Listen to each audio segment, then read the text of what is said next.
আসছে নতুন ধারাবাহিক। কোন জুটি আসছে বিস্তারিত জানতে ভিডিওটি দেখুন। এবার জি বাংলার হাত ধরে আসছে এক নতুন মেগা ধারাবাহিক।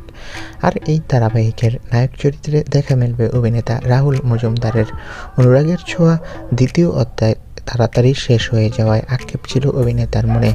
তবে অনুরাগের ছোঁয়া শেষ হতেই আবারও নতুন মেগায় ফিরছেন রাহুল।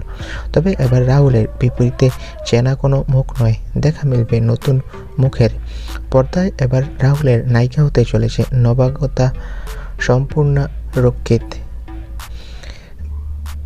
বিরাটের মেয়ে সম্পূর্ণার অভিনয় জগতে প্রথম পা। কম্পিউটার সায়েন্স নিয়ে পড়াশোনা করেছেন তিনি, বিটেক পড়ছেন। আর এবার নতুন কিছু দেখার অপেক্ষায় জি বাংলার ভক্তরা। তো বন্ধুরা, তোমরা কে কে এই নতুন সিরিয়ালটি দেখবে কমেন্ট করে জানাও। ধন্যবাদ।